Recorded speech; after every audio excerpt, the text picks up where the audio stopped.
जय श्री कृष्णा दोस्तों, स्वागत है आप सभी का एक बार फिर से दा प्राचीन जानकारी चैनल पर। दोस्तों, इस साल की जो होली है वो बेहद ही खास और बेहद ही सुंदर है। दोस्तों, ये क्यों बेहद ही खास और बेहद ही सुंदर है, इसके पीछे मैं कारण बता दूं, क्योंकि दोस्तों 24 मार्च को होलिका दहन और 25 मार्च को रंग उत्सव मनाएंगे और इस साल बहुत बड़ा चंद्र ग्रहण है। और दोस्तों, जब भी चंद्र ग्रहण लगता है तो होली का प्रभाव और भी बढ़ जाता है। जो लोग साधक हैं, जैसे कि तंत्र क्रिया जानते हैं, जो लोग जैसे मंत्र सिद्ध करना चाहते हैं, या फिर जो लोग जैसे कि आध्यात्मिक क्षेत्र से जुड़े हैं, उनके लिए चंद्र ग्रहण बहुत ही ज्यादा इस साल शुभ रहेगा। कैसे शुभ रहेगा वह हम आपको बताएंगे। 2024 में होली के दिन दोस्तों चंद्र ग्रहण है, और चंद्र ग्रहण के समय अगर कोई भी क्रिया करते हैं और किसी भी उपाय को आप अपनाते हैं, या फिर कोई भी जो क्रिया होती है उसे अगर आप अपने जीवन में पालन करते हैं तो आपको जरूर लाभ मिलेंगे।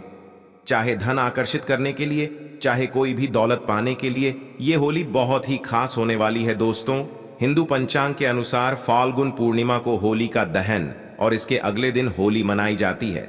इस साल फाल्गुन पूर्णिमा तिथि 24 मार्च को सुबह 9:54 से शुरू होगी। वहीं इस तिथि का समापन अगले दिन यानी 25 मार्च को दोपहर 12:29 पर होगा। होलिका दहन कब होगा? 24 मार्च को होलिका दहन है।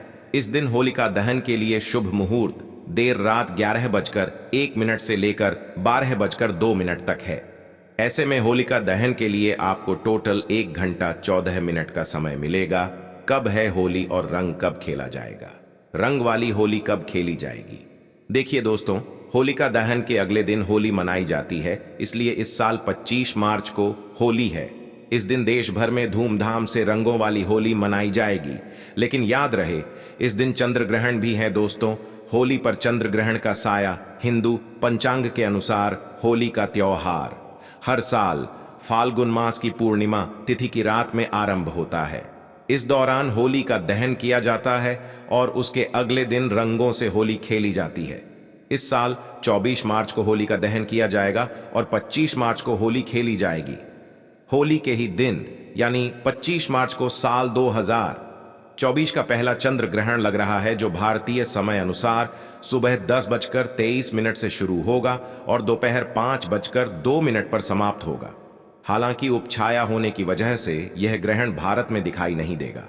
इसके कारण यहां सूतक काल मान्य नहीं होगा। अब जब सूतक काल मान्य नहीं होगा तो आप लोग दिल खोलकर होली मनाएं। आप कोई भी कार्य कर सकते हैं। भारत में इस चंद्र ग्रहण का कोई भी फर्क नहीं पड़ेगा। होली जमकर मनाएं। प्रभु श्री राम जी नाम लेकर होली खेले। आपके ऊपर कभी ग्रहण नहीं लगेगा। प्रभु श्री राम के नाम से ही ग्रहण शुभ परिणाम देने लगता है, शुभ फल देने लगता है। होली पर आपका बाल बांका भी नहीं होगा। एक बात नोट कर लीजिए, दूर दूर तक इस चंद्र ग्रहण का भारत पर कोई असर नहीं होगा। यह ग्रहण बाहर विदेशों में लग रहा है, वह भी रात के समय, क्योंकि बाहर विदेशों में उस समय रात होगी, इसीलिए भारत में इसका कोई भी असर नहीं है। जब सूतक काल नहीं लग रहा है तो होली जमकर खेले। दोस्तों, होलिका की अग्नि में ये 5 चीजें भूलकर भी कभी मत डालना। इससे उल्टा आप पर गरीबी आ सकती है, घर में कंगाली आ सकती है। होली के दिन ऐसी पूजा कभी ना करें। दोस्तों, हिंदू परंपरा में होली का त्योहार बुराई पर अच्छाई की जीत का प्रतीक माना गया है। होली का महापर्व खुशियों और रंगों से भी जुड़ा होता है। होली की रात को दैवीय शक्तियों की रात माना जाता है। इस दिन आसुरी शक्तियों का नाश होता है और दैवीय शक्तियों का उद्गम होता है। इससे दरिद्रता का नाश करने का, जीवन में चल रही परेशानियों को मिटाने का, दुख दर्द तकलीफ और सभी कष्टों से छुटकारा पाने का सबसे अच्छा दिन माना जाता है। शास्त्रों में नक्षत्र विद्या में होली की रात को सिद्धि की रात कहा गया है। इस दिन नकारात्मक और सकारात्मक ऊर्जाएं दोनों ही बहुत ज्यादा सक्रिय रहती हैं। इसीलिए लोग सदियों से इस दिन सिद्धियां हासिल करने के उपाय करते आए हैं। होली की रात में जो साधना की जाती है वह बहुत ही कारगर और फलदायी सिद्ध होती है, जो कि 100% सिद्ध हो ही जाती है। इस दिन आप किसी भी देवता की साधना को सिद्ध कर सकते हैं। आज के इस वीडियो में हम आपको बताएंगे होली पर किए जाने वाले कुछ ऐसे प्रभावशाली उपाय जिनसे आप आने वाले नए हिंदू वर्ष में खुशियां ही खुशियां पाओगे। आप अपने दुख दर्द तथा कष्टों को मिटा सकेंगे। लेकिन क्या आप जानते हैं, होली पर यह 5 चीजें कभी नहीं चढ़ानी चाहिए। इससे उल्टा आप बर्बाद हो सकते हैं। जानने के लिए वीडियो को अंत तक जरूर देखें। दोस्तों, वीडियो को आगे शुरू करें उससे पहले भगवान भोलेनाथ जी के सच्चे भक्त द प्राचीन जानकारी चैनल की इस वीडियो को एक लाइक अवश्य कर दें और कमेंट बॉक्स में हर हर महादेव अवश्य लिख दें, जिससे कि भगवान भोलेनाथ जी का आशीर्वाद आपको सीधे प्राप्त हो सके। दोस्तों, शास्त्रों के अनुसार माना जाता है कि होली का दहन पर होली की अग्नि में टूटा हुआ गन्ना अर्पित नहीं करना चाहिए, ना ही होली में खराब गन्ना अर्पित करना चाहिए। इससे उल्टा आपको होली मैया का श्राप लग सकता है। टूटा हुआ गन्ना पूजा पाठ में इस्तेमाल नहीं किया जाता है। इससे होली माता जाते जाते आपको श्राप दे सकती है। आपके घर में गरीबी का वास हो सकता है। शास्त्रों में माना जाता है कि जब होली का दहन होता है तब होली की अग्नि में पवित्र चीजों को ही डालना चाहिए। जब आप अग्नि में गन्ना डालें तब गन्ने के ऊपर हरे भरे पत्ते जरूर होने चाहिए, क्योंकि पूजा पाठ में अधूरी चीजें इस्तेमाल नहीं की जाती। अधूरी चीजें इस्तेमाल करने से अधूरा ही फल प्राप्त होगा। इसीलिए गन्ना साबुत होना चाहिए, टूटा हुआ बिल्कुल भी ना हो। हमेशा याद रखें, होलिका दहन से ठीक पहले गन्ना घर में अवश्य लाकर रख लें और गन्नों की संख्या 2 या 5 या फिर 7 होनी चाहिए, यानी विषम संख्या में ही गन्ने हो। दोस्तों, होली की पवित्र अग्नि में पानी वाला नारियल नहीं चढ़ाना चाहिए। इससे आप पाप के भागीदार बन सकते हैं। हमेशा सूखा नारियल होली की अग्नि में अर्पित करना चाहिए। पानी वाला नारियल अग्नि के अंदर भूल कर भी ना डालें। सूखे नारियल को अग्नि में डालने से पहले इस पर पूरे परिवार का हाथ अवश्य लगा लें। इससे होली माता जाते जाते आपको धन से मालामाल बनाएंगी, आपकी गरीबी को साथ ले जाएंगी। पानी वाला नारियल आप पूजा के दौरान फोड़ सकते हैं, लेकिन अग्नि में कभी मत डालना। सूखा नारियल अग्नि में डालने से होली माता आपकी सभी परेशानी को अपने साथ ले जाती है और अग्निदेव भी प्रसन्न हो जाता है। अगर आपके मन में बुरे ख्याल आते हैं, अज्ञात भय आपको सताते रहते हैं, तो होलिका दहन की पूजा के दौरान एक सूखा नारियल, काले तिल और सरसों को लेकर अपने सिर पर 7 बार घुमा लें और इसे अग्नि में डाल दें। आपकी चिंता होलिका मैया हर लेंगी। दोस्तों, माना जाता है कि होलिका माता को घर में बनाए भोग अति प्रिय हैं। आपने अपने घर में जो भी बनाया है माता को अवश्य अर्पित करें, लेकिन याद रहे, गुजियां चढ़ाते समय देख ले कि गुजियां की संख्या 3 नहीं होनी चाहिए। या तो 2 चढ़ा दें या फिर 5, 7 या फिर 11 या 21 चढ़ा सकते हैं, लेकिन गुजियां की संख्या 3 नहीं होनी चाहिए। ध्यान रहे कि एक गुजियां भी नहीं चढ़ाना चाहिए। होलिका दहन में आप बर्फी का भोग लगा सकते हैं और जल अवश्य अर्पित करें। होलिका दहन में गाय के गोबर से बने उपले अवश्य डालने चाहिए। दोस्तों, होली की अग्नि में आप हरा चना, गेहूं की बालियां, कोई भी नई फसल अवश्य अर्पित करें। इससे आपके घर में अन्न धन की कभी कमी नहीं होगी। जब आप माता को बालियां अर्पित करें तो देख लें टूटी हुई बलियां ना हो, सूखे हुए पत्ते ना हो, बालियां एकदम हरी भरी होनी चाहिए। होलिका दहन की अग्नि में सूखी बालियां चढ़ाने से पाप लगता है। दोस्तों, शास्त्रों के अनुसार बताया जाता है कि किसी स्त्री को मासिक धर्म आ जाए तो उसे होलिका दहन की पूजा किसी और से करवा लेनी चाहिए। आप पूजा का वैसे ही पालन करें जैसे आप करते आए हैं, लेकिन मासिक धर्म के दौरान होलिका दहन के पास नहीं जाना चाहिए। आप दूर से होलिका दहन देख सकते हैं और आप किसी और से पूजा पाठ करवा सकते हैं। इससे भी आपको फल की प्राप्ति अवश्य होगी। दोस्तों, होलिका की अग्नि में चावल के बने पापड़ और कच्चे चावल अवश्य अर्पित करने चाहिए। होलिका दहन में चावल अर्पित करने से धन की प्राप्ति होती है। इससे आपके घर की गरीबी नष्ट हो जाएगी। कचरी, पापड़ आदि होलिका दहन में अवश्य अर्पित करना चाहिए। इसे होलिका दहन से पहले झूठा नहीं करना चाहिए। जो आपने कचरी, पापड़ आदि बनाए हैं उन्हें होलिका की अग्नि में अवश्य अर्पित करना चाहिए। इससे आपके घर में धन की कभी कमी नहीं होगी।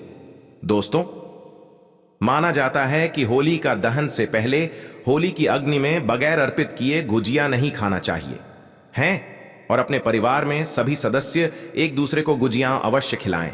इससे आपसी प्यार मजबूत हो जाता है। माता को भोग लगाने से पहले गुजियां जूठी ना करें। जब आप पूजा वगैरह कर लें तब उसके बाद आप गुजियां खा सकते हैं। हमेशा याद रखें, माता को गुजिया का भोग लगाने के बाद कन्याओं को गुजिया अवश्य खिलाना चाहिए और दक्षिणा भी देनी चाहिए। इससे नवदुर्गा तथा माता रानी का आशीर्वाद प्राप्त होता है। दोस्तों, इस दिन गाय को भोग अवश्य लगाना चाहिए। इस दिन आप गाय को गुजिया वगैरह अवश्य खिलाएं। गाय माता को मीठा भोग खिलाने से कई जन्मों तक पीढ़ी दर पीढ़ी राज करती हैं। इससे सभी देवी देवताओं को भोग लग जाता है। इस दिन आप कुछ करें या ना करें, लेकिन गाय माता को गुजिया का भोग अवश्य लगा दें। इससे होली मैया का आशीर्वाद सदैव आप पर बना रहेगा। दोस्तों, चाहे कुछ भी हो जाए, होलिका दहन के बाद उसके अगले दिन होली की राख को आप घर में जरूर लेकर आना और पूरे परिवार के मस्तक पर उसे लगाना। इस राख को आप काले कपड़े में बांधकर हमेशा घर में संभाल कर रखें और छोटे बच्चों के मस्तक पर इसे तब लगाए जब उन्हें नजर दोष लग जाए। इससे नजर दोष बुरा साया आपके बच्चे के आसपास भी नहीं भटके। होलिका दहन की राख को आप काले कपड़े में बांधकर दुकान के गल्ले में या फिर लॉकर में रख सकते हैं। इससे धन में बढ़ोतरी होती है। इससे आपके धन को किसी की बुरी नजर नहीं लगती। होली की राख से आप काफी कुछ कर सकते हैं, जिससे आपके घर में धन दौलत, सुख समृद्धि की प्राप्ति तथा नकारात्मक ऊर्जा नष्ट की जा सकती है।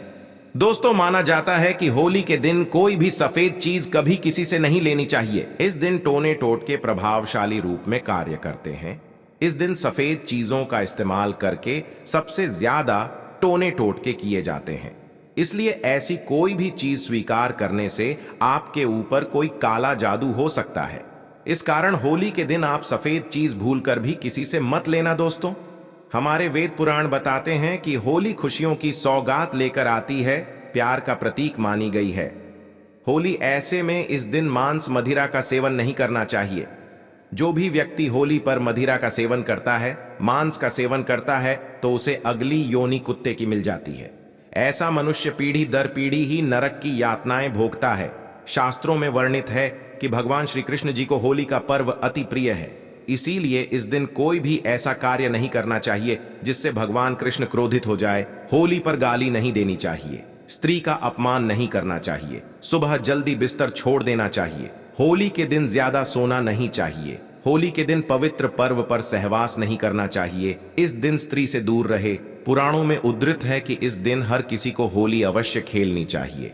होली का रंग कई प्रकार की नकारात्मकता को अपने आप नष्ट कर देता है। इसीलिए जो मनुष्य सच्चे दिल से होली खेलता है, उसके ऊपर होली मैया का आशीर्वाद सदैव बना रहता है। होली एक पवित्र त्योहार है। इसे अपवित्र करने वाला व्यक्ति सदियों तक कृष्ण भगवान के श्राप का भागी बना रहता है।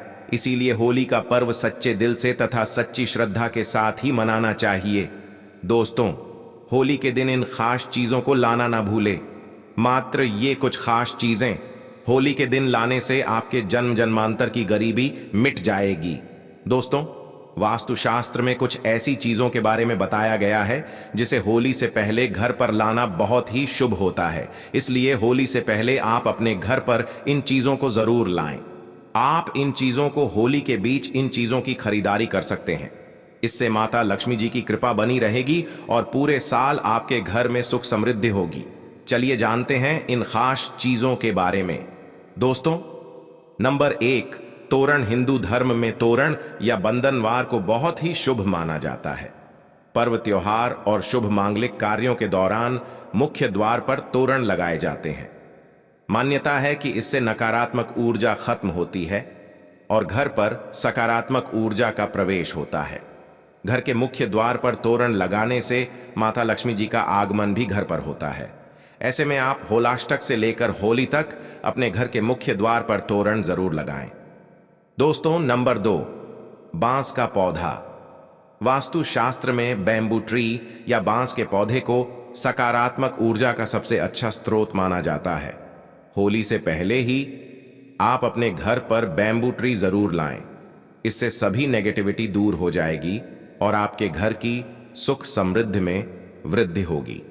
दोस्तों, नंबर 3, चांदी का सिक्का। होली की खरीदारी करने के दौरान एक चांदी का सिक्का भी जरूर खरीदें। चांदी के सिक्के की पूजा कर इसे लाल या पीले रंग के कपड़े में बांधकर तिजोरी में रखें। ऐसा करने से आपकी आर्थिक परेशानी दूर होती है। दोस्तों, आज के लिए इतना ही।